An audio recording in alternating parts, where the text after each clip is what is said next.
आपका एक dialogue famous हुआ था, यदि मैं विधानसभा पहुंचा तो मैं विधानसभा हिला दूंगा। क्या आप हिला पाए? हिला पाए?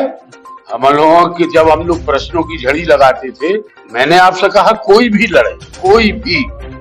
हो सकता है कि भारतीय जनता पार्टी मोदी जी को लड़ाने लगे, हो सकता है कि पीडी शर्मा खुद लड़े, हो सकता है अमित शाह लड़े, तो भी आप दमदारी से चुनाव लड़ेंगे? दमदारी से चुनाव लड़ेंगे। नमस्कार, आप देख रहे हैं आजाद समाचार। मैं हूं चंद्रभान सिंह लोधी। चुनावी चर्चा में हम आगे बढ़ते हुए आज हम आप सभी को दमोह विधानसभा के विधायक अजय टंडन जी से मिलवा रहे हैं। 2.5 साल का कार्यकाल रहा, लेकिन इतने कार्यकाल में अभी तक क्या हुआ और चुनाव की रणनीति क्या होगी, इन सभी तमाम बातें इनसे पूछेंगे और आप सभी को बताएंगे। सबसे पहले हमारे आजाद समाचार चैनल में आपका स्वागत है। बहुत बहुत धन्यवाद आपके चैनल आजाद समाचार को कि आपके माध्यम से मेरी बात जनता तक पहुंच रही है। क्योंकि चुनावी बिगुल बज चुका है और 17 तारीख को, अभी 17 नवंबर को वोटिंग भी हो जाएगी, लेकिन अभी तक कांग्रेस ने कोई भी एक भी सूची जारी नहीं की। क्योंकि आप वर्तमान विधायक हैं, तो हमारे दर्शकों को बताएंगे कि आखिर चल क्या रहा है कांग्रेस के अंदर कि अभी तक कोई भी सूची जारी नहीं की। अब एक दिन और इंतजार करिए, 15 तारीख को कांग्रेस की करीब 150 लोगों की सूची जारी हो जाएगी और उम्मीदवार आपके सामने होंगे। तो उसमें हम मान के चलें कि दमोह भी होगा कि दमोह बाद में, क्योंकि यहाँ वर्तमान विधायक? ये तो पार्टी के शीर्ष नेताओं के ऊपर है। आपको कोई हिंट? हमको तो बहुत पहले हिंट हो गई थी, लेकिन जब तक स्क्रीनिंग कमेटी ना हो जाए, स्क्रीनिंग कमेटी के बाद में जो हमारी चुनाव की समिति है वो हो जाए, उसके बाद में। आपका कहने का मतलब ये है कि सिर्फ औपचारिकता बाकी टिकट आपको ही मिलनी है? मेरा तो मतलब ऐसा हम समझ सकते हैं? देखिए, टिकट मिलना है और क्या होना है ये पार्टी के शीर्ष नेताओं के ऊपर है। मुझे ये पता है कि मुझे चुनाव कैसे लड़ना है। मेरी तैयारियां पूरी हैं, मंडल, सेक्टर, बूथ कमेटियां से लेकर सारी चीजों की हम लोग की तैयारी है। और ये तैयारी आज से नहीं, ये तैयारी तो बहुत महीनों पहले पूरी हो चुकी है। क्योंकि क्या है कि अभी एक मतलब अफवाह माने, क्योंकि टिकट तो की घोषणाएं तो अभी हुई नहीं है, अफवाह माने या फिर कोई भी एक न्यूज़पेपर है उसमें छपा है कि जो दमोह की टिकट है वो मनु मिश्रा जी को जा रही है। इस पर आप क्या कहेंगे? इसका बेहतरीन जवाब तो जिनका पेपर है, हाँ, जिन्होंने न्यूज छापी है, वो ही दे पाएंगे। हाँ। क्योंकि उसमें तो कमलनाथ जी का भी नाम इसलिए। मैंने आपको कहा ना, जिन्होंने पेपर है, जिनका पेपर है, उनसे पूछिए कि उन्होंने किस उद्देश्य से छापा है। हम थोड़ा सा उपचुनाव की ओर चलते हैं कि जब हमारे यहाँ उपचुनाव हो रहा था, क्योंकि आपका राजनीतिक कैरियर बहुत लंबा है, आपकी मेहनत भी लंबी है और आपको राजनीति विरासत में मिली, ये भी सत्य है। आपने जिंदगी में कभी सोचा था कि हम विधायक बनेंगे? मतलब ये सीधा सा जवाब चाहिए कि आपने सोचा था कि हम विधायक बनेंगे? क्योंकि इसके पहले भी आप चुनाव लड़ चुके हैं। जो भी राजनीतिक होता है, राजनीति में आता है, वह एक सीढ़ी ऊपर की सोचता है कि आज अध्यक्ष है तो कल विधायक बने। हर आदमी सोचता है। तो अब और मैं ईश्वर की कृपा थी, विधायक बन गए। तो अब मैं ऐसा मान जनता का स्नेह था। मेरी बात तो पूरी होने जी, जी, दीजिए, फिर आप प्रश्न करिए। जनता का स्नेह था, आशीर्वाद था, जनता ने मेरे ऊपर विश्वास किया, मैं विधायक बना। तो अब जैसे कि आपने एक सीढ़ी का बोला, तो ऐसा माने कि यदि मान लो कांग्रेस की सरकार आती है, आपको टिकट मिलती है और आप विधायक बनते हैं, तो मंत्री के साथ हम मतलब भावी मंत्री के साथ इंटरव्यू कर रहे हैं, ऐसा मान के चलें? देखिए, हमने आपको जवाब दिया। हर व्यक्ति राजनीति में एक सीढ़ी ऊपर की सोचता है। उसके ऊपर की सीढ़ी जो होगी, नेता लोग चाहेंगे वो मिल जाएगी। अच्छा, जैसे आपको टिकट मिलती है तो आपके साथ में जैसे जो पिछले उपचुनाव में जो पूरी कांग्रेस कमेटी, जो जिला कांग्रेस कमेटी आपके साथ में थी, ये देखने को मिला है। यही वजह है कि आप 17,000 के करीब वोटों से जीते थे। क्या इस बार भी दमोह कांग्रेस पूरी आपके साथ में खड़ी है कि उसमें भी जो आपके प्रतिद्वंदी हैं, जो टिकट मांग रहे हैं, वो आपका कनाव काट सकते हैं या भीतरघात कर सकते हैं, ऐसा आपको लगता है? देखिए, जिसका नाम मतदाता सूची में आ गया वह टिकट मांगने का अधिकारी हो, बेशक।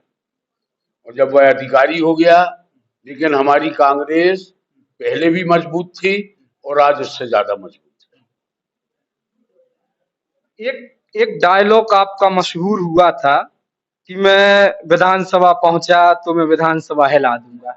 एक जैसे शोले फिल्म थी कि ठाकुर कितने आदमी थे या बसंती इन कुत्तों के सामने मत नाचना, इसी तरह आपका एक डायलॉग फेमस हुआ था कि यदि मैं विधानसभा पहुंचा तो मैं विधानसभा हिला दूंगा। क्या आप हिला पाए? हिला पाए? हम लोगों की जब हम लोग प्रश्नों की झड़ी लगाते थे तो विधानसभा के मंत्री और मुख्यमंत्री जवाब नहीं दे पाता था। आप आना, मेरे पास रिकॉर्डेड है। जो हमने मेडिकल कॉलेज की बात उठाई, लेकिन हमने बना नहीं मेडिकल कॉलेज। अब ये उनसे पूछो, शिवराज सिंह चौहान से। घोषणा किसकी थी? पर आपने उसके बाद घोषणा में, पहले ये तो हाँ, बताइए, जो आपने प्रश्न पहले चिन्ह उठाया, बताइए हाँ, तो। घोषणा तो सीएम की थी और उपचुनाव के समय थी। लेकिन घोषणा, हाँ, उसके बाद में जब आप विधायक बने तो आपने मतलब इसके लिए क्या प्रयास किए जो जनता हमने जानना आपको चाहे? बताया तो, हाँ, शायद आप मेरी बात को सुन नहीं पाए। हाँ, सुन रहे हैं। हमने बताया ना आपको कि जब हमने विधानसभा क्वेश्चन किए, इतने क्वेश्चन किए, और बीच बीच में मेरे स्टेटमेंट आए भी हैं, हाँ, और जब हमने कहा कि हमारे दमोह का मेडिकल कॉलेज कब खुलेगा, तो सारंग मंत्री जी बोले खुल जाएगा। हमने कहा समय सीमा बताइए, बोले कैबिनेट की बैठक में मंजूरी होना है।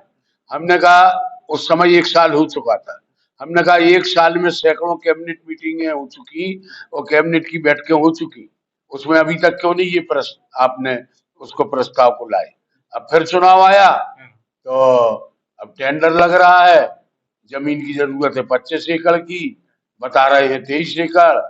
हम तो सीधी बात जानते, सरकार बन रही है कमलनाथ जी की, जी। जनता की आशीर्वाद और स्नेह से। वादा वो करेंगे, कमलनाथ जी पूरा करेंगे। तो जैसे सरकार बन जाएगी तो लगभग माना जाए कि मेडिकल कॉलेज बनेगी। निश्चित रूप से बनेगा, निश्चित रूप से मेडिकल कॉलेज दमोह में बनेगा, बनेगा, बनेगा। आपने एक बात और कही थी उपचुनाव में कि मैं विधायक बना तो जो हमारी सैलरी होगी उसकी, उस सैलरी से हम कन्यादान लेंगे। बता सकते हैं कि अभी तक कितने कन्यादान आपने दिए? कन्यादान, कन्यादान तो हमने बहुत ले लिए। हाँ, कन्यादान की बात तो हुई थी, कन्यादान की बात नहीं हुई थी। हाँ, मतलब हम शादी करेंगे ना वही। ना ना, नहीं, बात हुई थी गरीब कन्याएं हाँ, हाँ, वही। जो फीस नहीं भर पाती, हाँ, पढ़ाई नहीं कर पाती। कन्यादान में और पढ़ाई में अंतर है। वह गरीब लोग, हाँ, 5 लाख रुपए का आयुष्मान कार्ड तो उनके पास है, लेकिन भोपाल या जबलपुर, जब वो भोपाल या जबलपुर जाएंगे तभी तो उनका इलाज होगा, या नागपुर जाएंगे या जहां उनका इलाज डॉक्टर रेफर करेगा। तो हमने ये कहा था कि जो लोग नहीं जा पा रहे होंगे अपने इलाज के लिए, उनको हम मदद करेंगे। और ये केवल सैलरी का सवाल नहीं है, उससे भी ज्यादा मदद हुई है, उससे भी ज्यादा। कभी आप फुर्सत में आएंगे तो हम अपना लेखा जोखा आपको दिखा जी, भी देंगे। चूंकि आप दमोह से विधायक हैं, एक बहुत बड़ा मुद्दा है आपके संज्ञान में हम लाना चाहेंगे कि जो सरकार ने जो रानी दुर्गावती अभ्यारण्य है, वो नौरादेही अभ्यारण्य है, उसको एक मिलाकर टाइगर रिजर्व बना दिया है। तो आपकी दमोह विधानसभा के जो कुछ गांव हैं, हथनी बेल्ट के, जो झापन साइड के, वो गांव विस्थापित हो रहे हैं क्योंकि वहां विरोध चल रहा है। इस पर आपका क्या कहना है? क्योंकि मुआवजा भी उनको 15 लाख है पर परिवार मिल रहा, भले ही 100 एकड़ वाला हो या 0 एकड़ वाला। हम तो देखे अपनी गरीब जनता के साथ हैं। गरीब जनता कहेगी हमें व्यवस्थापन नहीं करना, हमको नहीं जाना, हम तो जनता के साथ में खड़े मिलेंगे। नहीं तो वो तो बोल रहे हैं कि हमें नहीं जाना है, इसलिए हम। वो बोल रहे नहीं जाना है, हम उनके साथ हैं। हमारी सरकार आएगी, हम उनके उसको चेंज कराने की कोशिश करेंगे। ये तो भाजपा के लोग हैं, अपने कुछ भी कर रहे हैं, तो ये सब होने थोड़ी देंगे। मुआवजा भी कम दिया जा रहा है।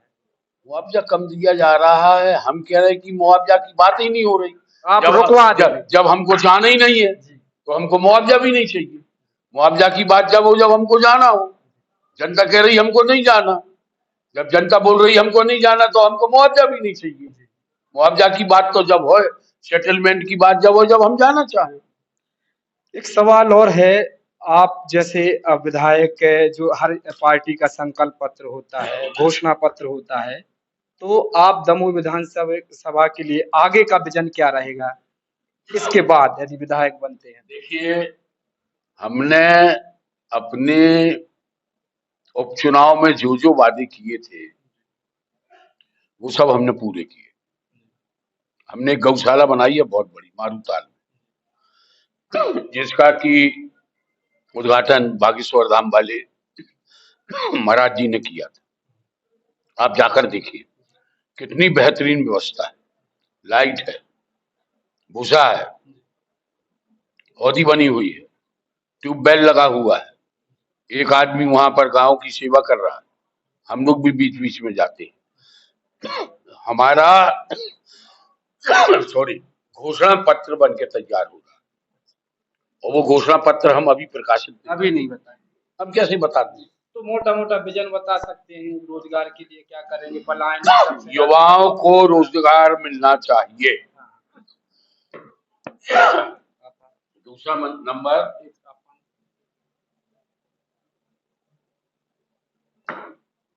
शिक्षा और स्वास्थ्य हमारी प्राथमिकता है। जब बच्चे शिक्षित होंगे तभी उन्हें रोजगार मिलेगा। हमने घोषणा की थी कि हम बच्चियों की तरफ विशेष ध्यान देंगे, लड़कियों की तरफ। हमने एक विधायक कौशल केंद्र खोल रखा है, फ्री, विदाउट कॉस्ट। में क्या क्या होता है? बच्चियों को हम स्वावलंबी बना रहे हैं। सिलाई सिलाई है, मेहंदी है, ब्यूटी पार्लर है, कंप्यूटर है, और आप किसी भी बच्ची से अभी जाके इंटरव्यू ले सकते हो, उसको एक पैसा नहीं लगता। ये काम आपकी निधि से हो रहा है कि पर्सनल निधि से? पर्सनल। अच्छा, पर्सनल। आप भी इतने अच्छे पत्रकार हो गया, ये काम निधि से हो सकता है? आप बताइए, कोई विधायक इन चीजों में निधि खर्च कर सकता? नहीं कर सकता। इसीलिए हमने पूछा है कि पर्सनल बताना है आप अपने पॉकेट से। मुझे उन बच्चियों की चिंता है और मुझे 100 चीजें करने में उतना अच्छा नहीं लग रहा जितना सुकून मुझे मिल रहा है कि कम से कम 4000 बच्चियां इस लायक हो गई हैं, और उसमें से तो कुछ बच्चियां अपना खुद का बिजनेस। एक सवाल अभी आपने जिक्र किया बागेश्वर धाम के गुरुजी का। उपचुनाव में चर्चा उड़ी थी कि आपको बोल दिया है उन्होंने कि आप विधायक बनेंगे, आप विधायक भी बन गए।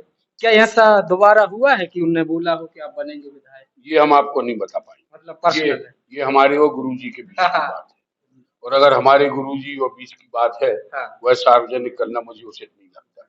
अभी उनकी बात पहुंचेगी, बहुत सी बातें ऐसी हैं जो केवल हमें और उनके बीच की, हमारी पत्नी को भी नहीं पता, हमारी बच्चों को भी। सिर्फ आपको मालूम? सिर्फ हमको मालूम। अंत में आप दमोह विधानसभा की जनता को, क्षेत्र को क्या संदेश देना चाहते हैं? दमोह की जनता को, पूरे दमोह जिले की जनता को केवल ये संदेश देना चाहते हैं, केवल मैं अपनी विधानसभा की जनता को नहीं, दमोह जिले की जनता का भविष्य कांग्रेस में ही सुरक्षित है। और जैसा स्नेह, जैसा आशीर्वाद, जैसे संबंध पूर्व से हमारे पूर्वजों के साथ दमोह की जनता निभाती आई और मेरे साथ भी उनने निभाया, उसी प्रकार का स्नेह दमोह की जनता बनाए रखे।